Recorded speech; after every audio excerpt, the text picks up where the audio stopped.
My stepson thought he was clever. The sort of man who could hide a wolf's grin behind the warm mask of family conversation, slipping questions into small talk the way a pickpocket slips a hand into a coat. He had the habit of studying people in quiet moments, eyes narrowing as though he were working out some calculation no one else could see. I'd spent years ignoring it for Lauren's sake. She loved him, and I didn't want to plant doubts where there might have been none. But that evening, over roast chicken and the muted hum of the old dining room clock, Mark revealed more than he intended. "David," he began, leaning back just enough to look relaxed. "You've been cooped up for too long. How about a road trip? Just you and me. 3 days along the coast." Across the table, Lauren's fork paused halfway to her mouth. "That's sudden?" she said, light as she could manage, though the faint tension around her eyes betrayed her. She glanced at me, then back at her plate, like she wasn't quite ready to be part of this conversation. Mark didn't look at her. His gaze stayed locked on mine, steady and measured. "Fresh air. A change of scenery. You deserve it." He gave a half smile, the kind meant to soften resistance. I set my fork down slowly, letting the silence stretch just long enough to make him wonder what I was thinking. His tone was easy, even generous, but underneath it was something else. A quiet insistence, a nudge toward a decision he wanted me to make without asking too many questions. "What's the occasion?" I asked. He shrugged, but it was too controlled to be careless. "No occasion. I just figured you could use some company, since Evelyn passed." He let the words trail off, eyes dipping for a moment in what could have been sympathy, or could have been performance. I nodded, but inside my mind was moving. In my years as an insurance investigator, I'd learned to listen for the seams in a story, the places where it was stitched together too neatly. And this offer was stitched tight. 3 days away, just the two of us, him handling all the arrangements. Too much convenience wrapped in too much charm. The conversation drifted to other topics. The weather, Lauren's work, a neighbor's new fence. But Mark's proposal sat in the back of my mind, untouched and untrustworthy. I noticed how he let me steer the small talk, but never quite let go of that earlier subject, dropping small reminders like breadcrumbs. "We could hit that seafood place you like," he said at one point. "Or maybe find a good spot for photos." Always drawing the picture, always painting the trip as something I should want. When dessert was done, Lauren carried plates to the kitchen. Mark stayed at the table with me, his wine glass turning slowly in his hand. "Think about it," he said, as though we hadn't both been thinking about it since the moment he brought it up. I didn't answer. Instead, I stood and thanked them for coming by. At the door, Lauren hugged me with both arms. Mark's handshake was firm but brief, his eyes already glancing toward the hallway behind me, like he was memorizing the layout. I watched from the window as they walked to the car. Mark took the driver's seat, arm over the steering wheel, head turned toward Lauren. She laughed once, but it didn't sound like her real laugh. When the taillights disappeared down the street, I stayed there in the quiet for a while. The offer had been dressed as kindness, but kindness rarely comes with that much calculation in its eyes.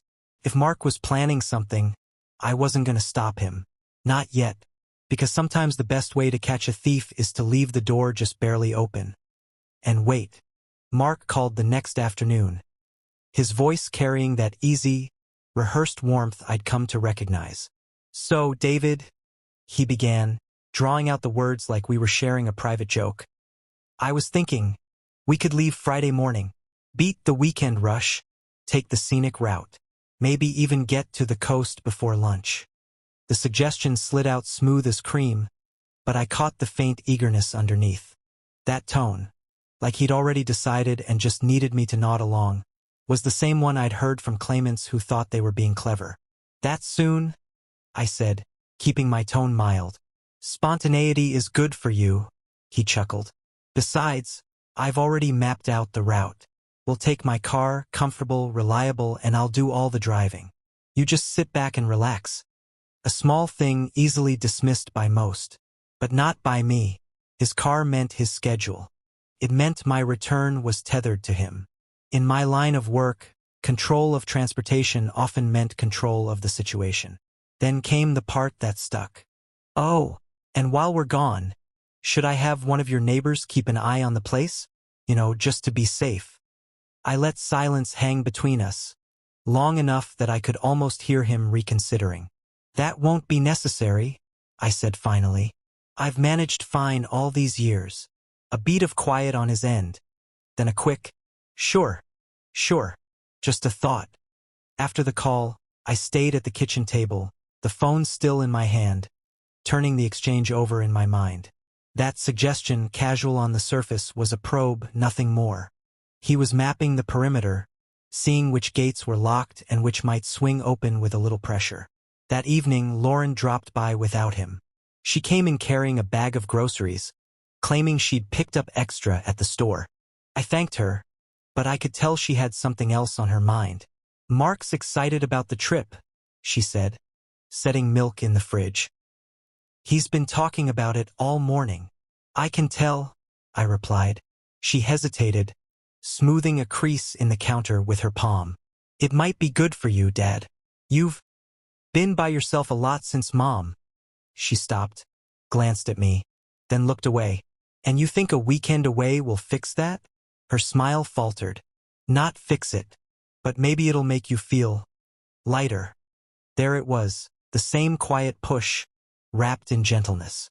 I'd taught Lauren to be honest, but not to suspect the motives of people she loved.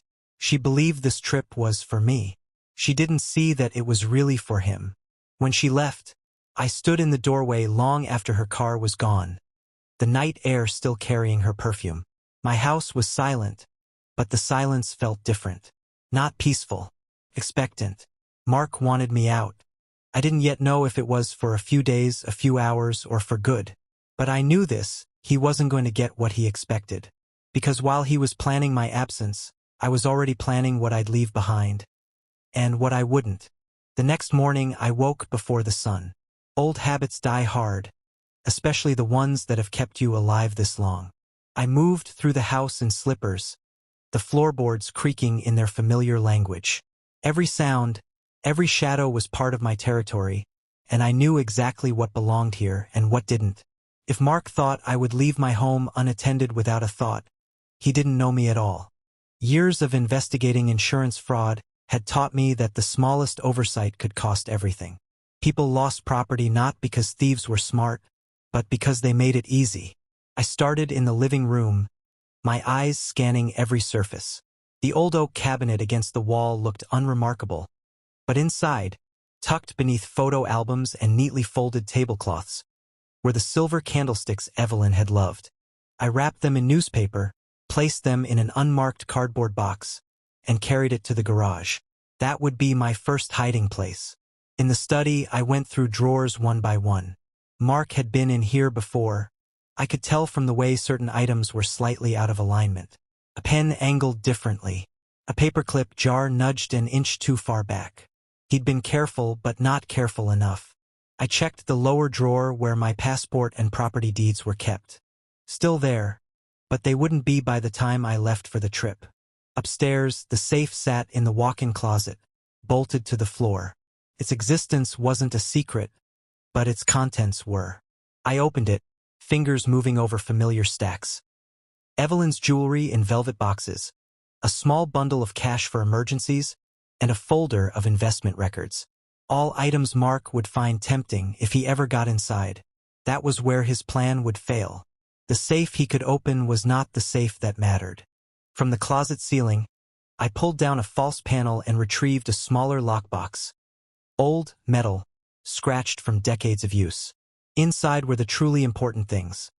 Evelyn's wedding ring, the original property deed, and documents that would make selling this house without my consent impossible. These I relocated to a hiding place he would never suspect, inside the air return vent in the guest bedroom. By mid-morning, the house was exactly as it had been, at least to an untrained eye. But to me it was a chessboard, and I just moved my first pieces. Everything Mark might be looking for was still visible enough to tempt him, but empty of real value. Around noon, Lauren called. "Dad, Mark booked the hotel. Ocean view room, you'll love it. He's really looking forward to this." I smiled into the receiver, though she couldn't see it. So am I. I lied. When I hung up, I walked through the house again. Slower this time. I imagined Mark moving through it in my absence. His footsteps on the stairs, his hands opening drawers, his eyes scanning shelves. I imagined the moment when he would realize the things he came for weren't there. And I decided that I wanted to be close enough to see that moment happen. By Thursday, the trip was official. Mark sent me the itinerary in a tidy email, complete with hotel confirmation numbers, scenic stop suggestions, and a list of things to pack. It looked professional, harmless, even thoughtful. Exactly what it was meant to look like. I studied the email like I would a claim form, reading between the lines. The timing of our departures and arrivals was precise. The scenic detours were just long enough to keep us away from the house for hours at a stretch. And on the second day, there was a proposed late lunch in a town 2 hours from our hotel. The whole thing was designed to keep me occupied and far from home. That afternoon, I started preparing my part of the game. In the living room, I left a jewelry box on the coffee table, locked, but with just enough weight inside to feel promising. In the study, I placed an envelope labeled bank in the top drawer of my desk, containing nothing more than blank paper. On the bookshelf, I shifted a few of my leather-bound ledgers so that one stuck out slightly, as if recently examined. Inside old grocery lists, I made sure the doors and windows looked secure, but not fortress-like. Too much caution would make a thief hesitate. I wanted Mark or whoever he sent to feel confident. In the kitchen, I left a set of spare house keys on the counter, plain and without a tag. They didn't fit any lock in the house. It was an odd thing, preparing your home not to protect it, but to invite someone in under false pretenses. But I'd learned long ago that to catch someone in a lie, you had to give them room to tell it. That evening, Lauren stopped by again. "You packed yet?" she asked, leaning against the doorway. "Not yet," I said. "I'll do it in the morning." She smiled. "Mark's been talking about this all week. He really wants it to be special for you." I gave her the same nod I'd given dozens of claimants in my career, the one that told them I was listening, without giving away that I'd already made up my mind. After she left, I walked through the house one last time before bed, the faint smell of her perfume lingering in the air. Everything was in place, the bait set, the board ready. Now all that was left was to see if Mark would take the move I'd prepared for him. Friday morning broke cold and bright, the kind of air that bites your lungs and makes you notice your own breath. I was up before the alarm, moving through my routine with the slow precision of someone who didn't want to miss a step. The bait was in place. All I had to do now was make my absence believable. I packed one suitcase, light but convincing. Shirts folded neatly, a shaving kit, a pair of walking shoes. In the side pocket, I slipped a folded newspaper, yesterday's date visible, so that if Mark happened to glance inside, he'd see nothing out of the ordinary. The safe in the closet sat exactly as I'd left it, its keypad blinking lazily in standby mode. I brushed dust from the top, leaving a faint mark with my sleeve, just enough to prove it hadn't been touched in my absence. When Mark arrived, right on the dot at 8, he was all smiles and efficiency. "Ready for the coast?" he asked, grabbing my bag before I could answer. "Let me just check the thermostat," I said, stepping into the hallway. I'd already set it low enough that the house would feel cool if anyone entered, like it had been unoccupied for hours. Mark did a quick sweep with his eyes as we walked out, hallway, living room, kitchen. It wasn't obvious, but I caught it. That slow scan of a man memorizing an interior. We loaded my bag into his car, and he was quick to lock the doors behind us. "Won't be long until we hit the highway," he said, a little too cheerfully. The drive out of the neighborhood was smooth, almost pleasant. Mark talked about coastal views, small-town diners, and a lighthouse tour he'd read about. I nodded in the right places, keeping my tone relaxed. But inside, my mind was running a different map entirely. Timelines, distances, alternate routes. An hour into the drive, while Mark hummed along to the radio, I glanced at my watch. By now, if someone had been waiting for the signal, they'd have had just enough time to pull up to my house. The thought should have made me tense. Instead, it steadied me. The board was in motion.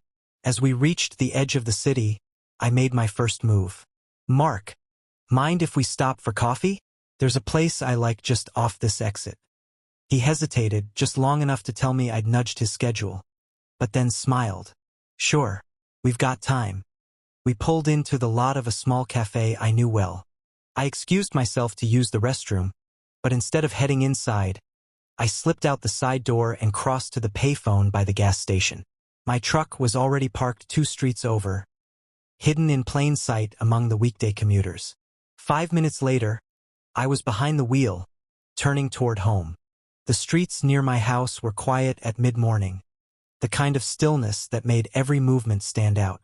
I parked 2 blocks away, tucked between a dented pickup and an old station wagon that hadn't moved in weeks. From here, I had a clear line down to the corner, where my driveway would come into view if anything larger than a cat crossed it. I rolled the window down an inch and let the cold air keep me alert. My truck's interior smelled faintly of the coffee I'd bought just to keep up appearances. On the passenger seat, my binoculars rested atop a folded notepad. I didn't need the notes yet. This stage was about patience. At 10:07, a dark sedan I didn't recognize turned onto my street. The driver slowed near my driveway, glanced both ways, then pulled in without signaling. My pulse didn't change. I'd been expecting someone. Whether it was Mark himself or one of his friends remained to be seen. 2 men got out, one in a baseball cap, the other with his hood pulled low. Both moved with the kind of hurried purpose I'd seen too many times before in my career. The quick survey, the casual walk that's supposed to look like they belong.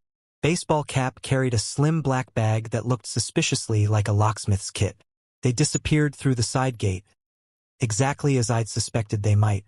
The lock there was sturdy enough to make them work for it, but not enough to seem impossible.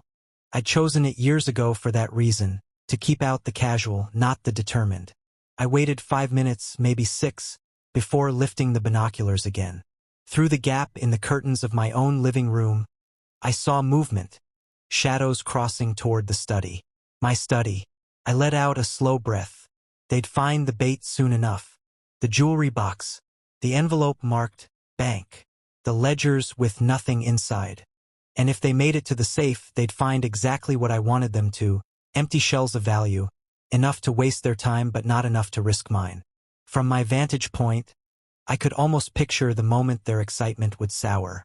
But I wasn't here just to watch. I was here to learn who else was involved, how far they'd go, and whether Mark would dare show his face himself. The clock on the dash ticked toward 10:30.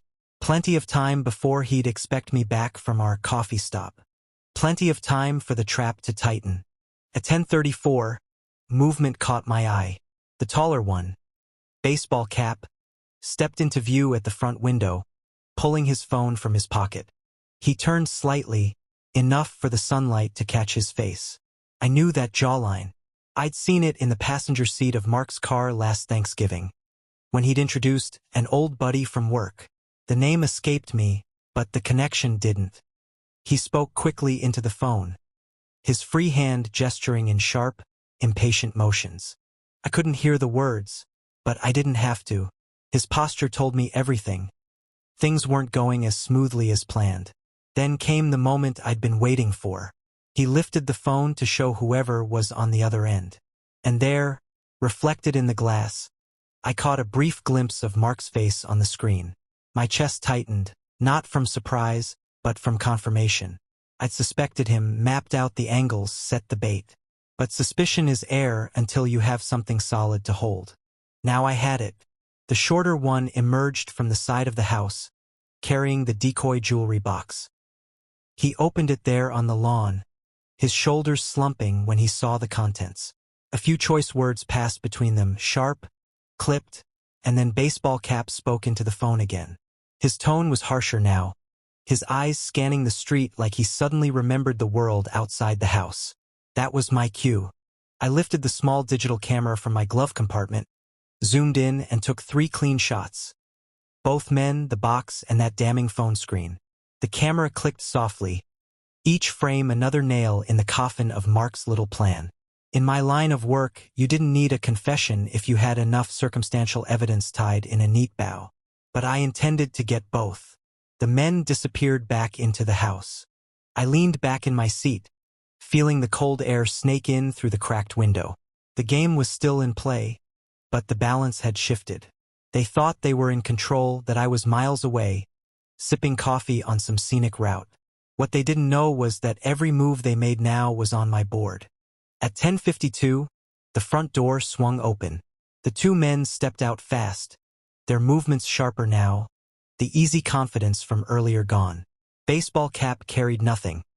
The shorter one still held the jewelry box, now tucked under his arm like an afterthought. They didn't even bother with the side gate this time, just straight down the driveway to the sedan. I lowered in my seat as they passed the corner. The engine of their car rumbled to life, a note too loud in the quiet street. I waited until they turned right at the stop sign before slipping my truck into gear and following at a distance. They didn't drive like men running from a crime. No, they drove like men reporting back to someone. Steady, deliberate, no sudden turns. They kept to side streets for a while, then merged onto the main road heading east. At a red light, I eased forward just enough to catch a glimpse of the driver in the side mirror. The shorter one. His jaw was tight, lips pressed into a thin line. In the passenger seat, baseball cap was on the phone again, gesturing with his free hand, his voice visible in the way his shoulders lifted and dropped. The light turned green. We moved through two more intersections before they pulled into the parking lot of a strip mall on the edge of town. I kept going, looping around to the back lot where I could watch without being seen. From my angle, I saw them park near a dark blue SUV. The driver's door of the SUV opened, and Mark stepped out. He didn't wave. He didn't smile. He simply leaned into their open window, listening. One of them held up the jewelry box. Mark took it, opened it, stared inside for all of 2 seconds, and then snapped it shut with enough force to make the shorter one flinch. I couldn't hear the words, but I could read the body language. Questions, accusations, maybe even fear, though not for me. I lifted the camera again, catching Mark mid-gesture, his face set in a tight, controlled fury. It was almost a shame, watching him realize his grand plan was already unraveling. Almost. I stayed in the back lot, the hum of my truck's engine low enough to be lost under the distant noise of traffic. From here, I had the perfect vantage point. Mark standing there in his pressed jeans and casual jacket, the kind of outfit he wore when he wanted to project relaxed and trustworthy. But the way he leaned into the sedan's open window betrayed him. His shoulders were rigid, chin jutting forward in that way people do when they're holding back either anger or panic. Baseball cap said something that made Mark straighten. He gestured toward the jewelry box, his fingers slicing the air like a man cutting through excuses. The shorter one tried to explain, hands up, palms out, head tilting in a submissive angle, but Mark wasn't buying it. I snapped photos with every shift of his expression. Controlled, suspicious, disappointed. It was exactly the set of emotions a jury would read as knowledge of guilt. Then he did something that caught my breath. He looked around. Not a lazy glance, no, this was a sweep. Eyes scanning the lot, the street beyond, the rooftops. I lowered myself slightly behind the wheel. Old instincts came rushing back. In my years of tailing people for insurance fraud, I'd learned how to make myself part of the background. Still, his sudden awareness told me one thing. Mark knew the operation hadn't gone as planned, and he was looking for the reason. The three of them spoke in tight bursts after that. Mark pulled a folded envelope from his jacket pocket and handed it to baseball cap. It wasn't payment. Not here, not so soon after a failed job. My guess was that it contained instructions, maybe a timeline adjustment. Something to keep them moving, to salvage what he could. When the meeting ended, Mark climbed back into the SUV and sat for a long moment before starting the engine. He didn't drive off immediately. Instead, he watched the sedan pull away, his jaw tight, one hand gripping the wheel. That was my moment. I put the truck in gear and rolled toward him, circling wide to approach from the lot's main entrance.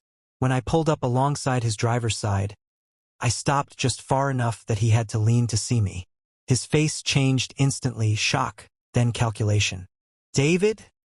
he said through the cracked window, his voice an imitation of surprise. "What are you?" I cut him off. Coffee took less time than I thought.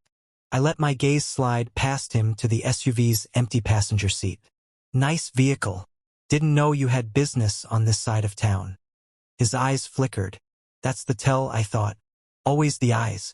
I was just meeting friends, I supplied, keeping my voice even, almost casual. Funny. They looked like they'd just come from my house. For a second, neither of us spoke.